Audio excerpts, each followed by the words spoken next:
Hello everybody and welcome to our winners announcement for our 10,000 YouTube subscriber contest. 2 weeks ago we released a video detailing this contest, and I took a week from the winners. We gathered them all together. I sent them to Travis and Bryn, and we looked it over, gave our thoughts on it, and today we are happy to announce the top 5 as well as the one winner. So, we received 14 entries for this contest. If you don't know what the contest is because you're just on this video here, the contest was to create a Charlie Kane, a custom Charlie Kane Vampire Hunter Investigator. One thing about our channel is that we have a little running joke that Charlie Kane hunts vampires. This is due to our gaming with Eldritch Horror, and how Charlie Kane is a very strong investigator, and he basically just stays in San Francisco, and then one time he killed a vampire and something like that. I don't even know. Bryn and Travis know it better. They have much better memory for specific things like that. I just know that Charlie Kane hunts vampires, and that's the basis for this contest. So our Charlie Kane, what we were looking for this one was an ability and a flavor text to be both creative, funny, amusing, clever, fitting with the character, and then we looked at all of those and we chose our top 5 from all of the entries that we got. So a huge thank you to everyone, and there were a big chunk that I loved that did not make the top 5, but just because you didn't make the top 5 doesn't mean that yours was bad. It's just, you know, when you have to choose 5 out of 48, it's tough to get them all to get down to a top 5. So why don't I stop babbling and let's get to the top 5. My apologies if I pronounce anyone's name wrong coming up here, because I'm an idiot. So we'll just go with that. Number 5, we have Joe.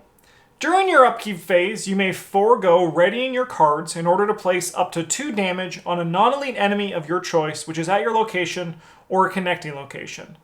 While a force to be reckoned with himself, Charlie's network is the real reason Arkham's horrors will stay in their coffins. That is the flavor text. So looking at this ability, we weren't really looking to see what things were, what things fit with the rules, what was like not too broken, not too strong. We just kind of like looked at like what we enjoyed for it.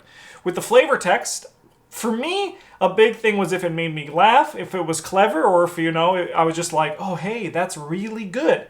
And I really like the flavor text here on Joe's entry.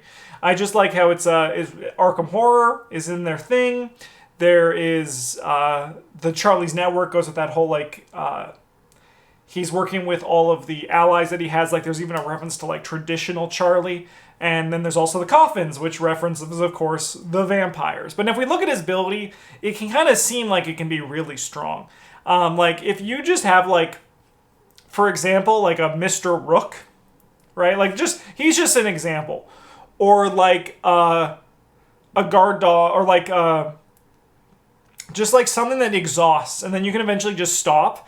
And then, like, basically just leave that guy down for the entire time, and then just have that dog deal 2 damage. So it seems like it could be, especially like if you only have one asset that does ready, and it just, you don't need it to ready, it seems like this can be a pretty strong power. Just free damage to not ready. Going back to my Mr. Rook example, a Mr. Rook with no secrets kind of seems really strong. But I do think that this, while this doesn't really hit the big flavor notes that some of these future vampire hunters are going to hit here, I do like this one just from top to bottom. Ability is neat and interesting. It makes me think. It kills enemies, that's what Charlie Kane does. And, well, Charlie Kane Vampire Hunter does. And then also the really clever flavor text. I really dig that one. All right. Thank you, Joe, for your entry. You're the entrant. That's your entry. Let's go to number 4, which is Maria.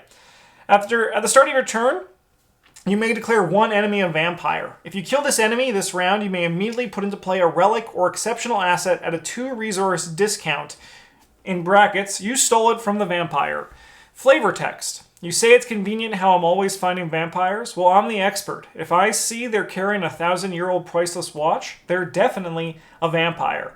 So this one's really fun and really clever and kind of just a little bit tongue-in-cheek too, even further than our own tongue-in-cheek Charlie Kane Vampire Hunter is. What I really like about this one is it kind of builds a new layer to the idea of why Charlie Kane's hunting vampires, and it's actually because they're not vampires. He's just murdering people and looting their bodies.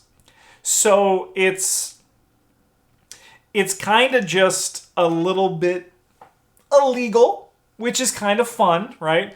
And then it also paints the Charlie Kane not as this heroic guy, but as a lowlife who's just murdering people for their fancy 1,000-year-old priceless watches. But I also like something like this too, where it's this Charlie Kane, like if you really want to get down to it, he could just be believing that these are vampires, because why would a normal human have a 1,000-year-old priceless watch? But then in theory, then Charlie, aren't you the vampire? Going to the ability as well, I do like where it's like this kill an enemy, put something into play. It's a really nice, good feedback loop that I think a goon would really benefit from. Especially if they were kind of a more flex goon. They could be like, I'm going to kill these rats. These rats do happen to be a vampire because I said so, and then you get the thing from the body. Really nice entry. Thank you so much. Number 3. Adam. Action. Discard a card from hand. Deal 1 damage to a monster enemy at this location, or 2 damage if that enemy is a vampire, once per turn. Flavor text, which realistically is actually probably one of my favorite flavor texts that we received in all of our entries. People are always complaining about the fat cats stealing their money, but I'd be more worried about fat bats stealing your blood. This one, the flavor text made me burst out laughing when I read it the first time. It was very funny. The reason why this one didn't get as far as only our top 3 is just because the ability, while really cool, didn't really excite us in the way that some of the other ones, even in the 5th or 4th, did. But we could not say no to the flavor text for this card. It's really funny, and it might be a quote. I don't know if it's a quote from somewhere, but like if it isn't, Adam, this is genius. That's just really funny and really clever. If this ability, like let's look at this ability outside of this, and if it was existed in the game, really cool kind of effect. It probably wouldn't need to not provoke attacks of opportunity, but I think it's a cool way of like turning a card into testless damage. Could be a neat archetype if they did explore it. But fat bats, I am now worried about fat bats stealing my blood. Number 2, Andrew, reaction ability. If Charlie controls a melee asset at the start of your turn, choose any number of non-elite enemies. Each chosen enemy moves 1 space towards Charlie. Elder Sign effect, +1. Whenever Charlie defeats an enemy this turn, he gains 2 resources. Flavor text. You wish to drink my wealth? Oh, let's take that again. We're going to do a repeat on that, director in the sound booth over there. You wish to drink of my wealth? I think you'll find my blood a bit rich for your taste. So this is a cool ability. Because it kind of like has a little bit of dissonance where this one is not Charlie Kane hunting vampires, they're hunting him, but at the same time, all of the episodes I've watched I've seen of my fiance watching Buffy, the vampires seek Buffy out because they're like, I can kill her, she's just some sly godder, she's no problem. So I think this still kind of works with the idea of this Charlie Kane vampire hunter. Because he hunts vampires, so now there's all of these vampires who are like, I am gonna destroy that guy because I can do it. If this ability was if Charlie can move 1 space towards an enemy at the start of his turn, I think that would fit even more and could have potentially pushed this to our number 1 choice here.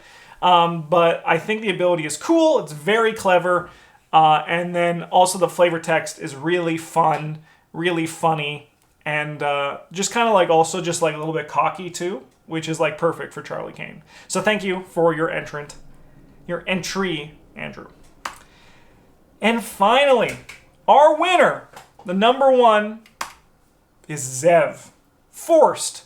When you would draw a card from the encounter deck, search the top 6 cards of the encounter deck for an enemy card and spawn it engaged with you. If you fail to find an enemy, instead shuffle the encounter deck and draw the top card. Flavor text.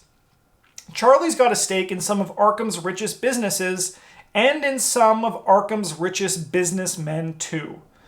So, this one, the reason why Zev, congratulations by the way, and thank you for your entry. The reason why Zev walked away with a win here is because it's a really simple and flavorful ability.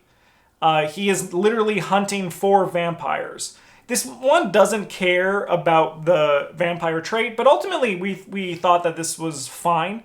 Zev's is just really cool and clever and has that kind of like hunting thing. And if he fails, and it's going to be honestly hard to fail to find an enemy in the top 6 cards, it just still draws an encounter card.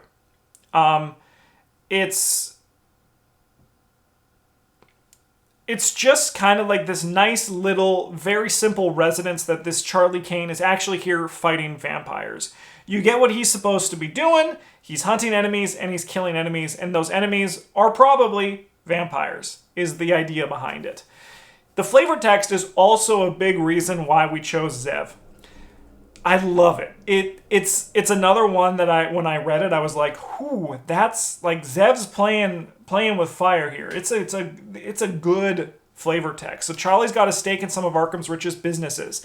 He's a rich guy, and in some of Arkham's richest businessmen too.